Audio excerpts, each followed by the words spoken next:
Back in the day, people did dirt just to eat. But this guy did dirt so everybody else could eat.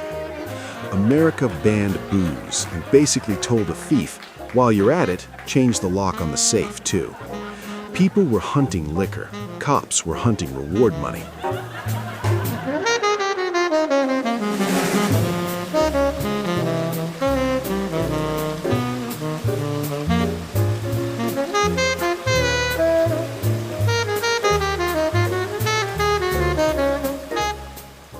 And that's when a bald dude with savage ideas walked in heavy. Alphonse Gabriel Capone, Al Capone. The man who forced the U.S. government to invent blacklists. Born January 18, 1919 in Brooklyn, New York.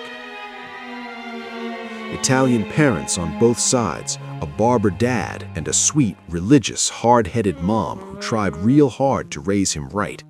Regular immigrant family, except nothing regular ever came out of that house. I am not putting up with this anymore. Putting up with what? I can't talk to people. I am out of here.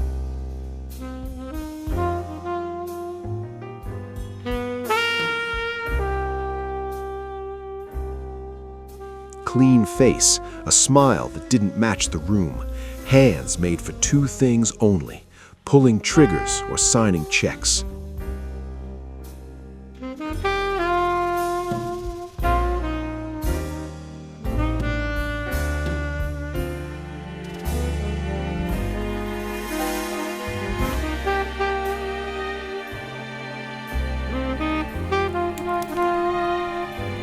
Capone didn't just use violence, he performed it, every hit like a show.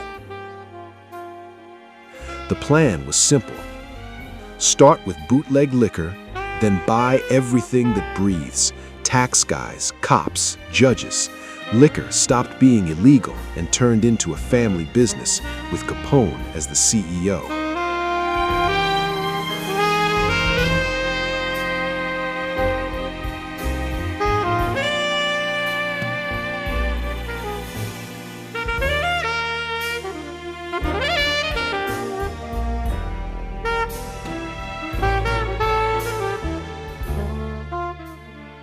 Chicago became bodies on sidewalks, people lining up for trash booze, reporters chasing bloody headlines.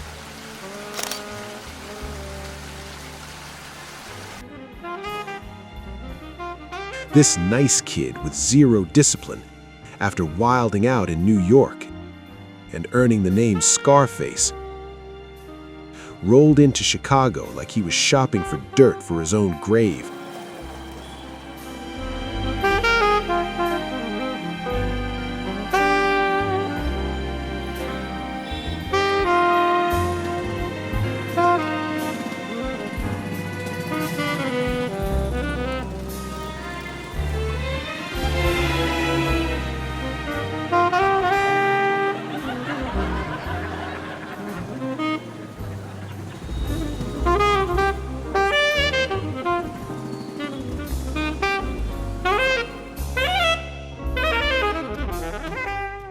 And went straight to Johnny Torrio, an old-school hustler who made money from crime and invented new crimes to make more money.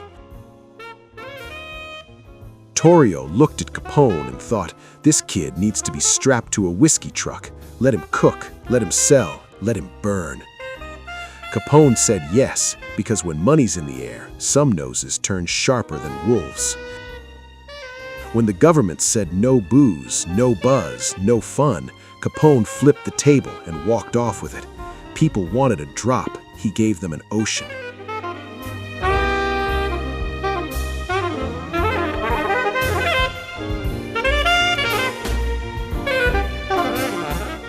He built a system cartels still study today. Smuggling organized, extortion with receipts, murder on schedule. The cops were either on payroll or underground, not much difference. Chicago looked like a black and white movie, and the only color was blood. At one point, 3 out of 5 apartments belonged to Capone, and the other 2 just hadn't caught up yet.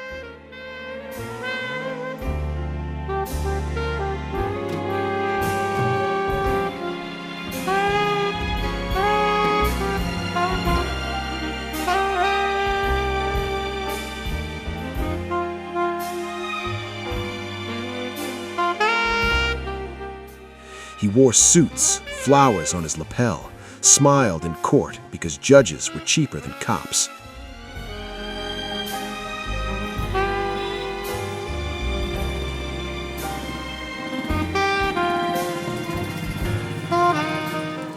And when it came to cooking rivals, Valentine's Day was his masterpiece. February 14, 1929, cold as hell. North Side gang guys led by George "Bugs" Moran were in a garage on North Clark Street thinking about love and liquor when 3 men showed up, one dressed like a cop.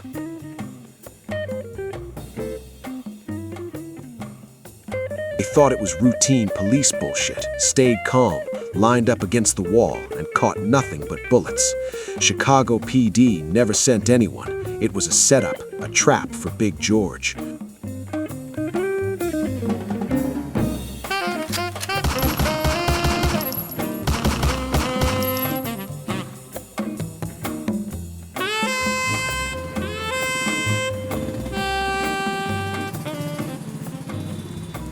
Moran knew who pulled the strings and ran.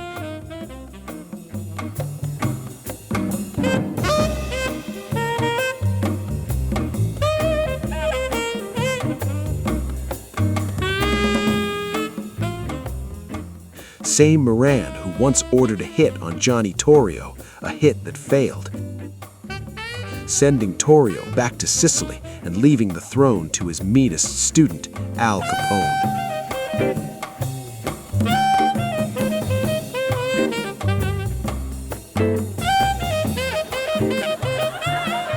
After Valentine's Day, the North Side gang fell apart, and Moran spent the rest of his life hiding, scamming, forging papers just to stay alive.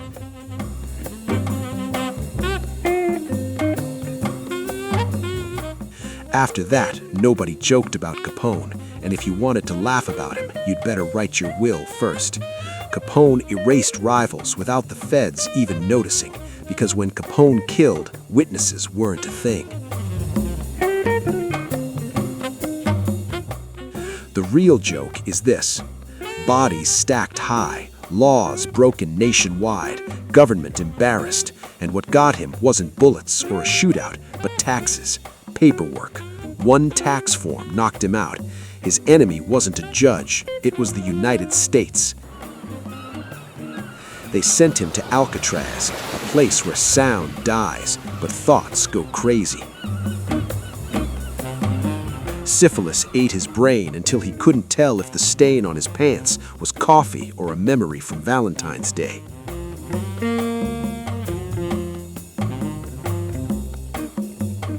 Capone didn't die, he faded, turned into police training material, Hollywood movies, and a street legend for kids in poor blocks still looking for a hero.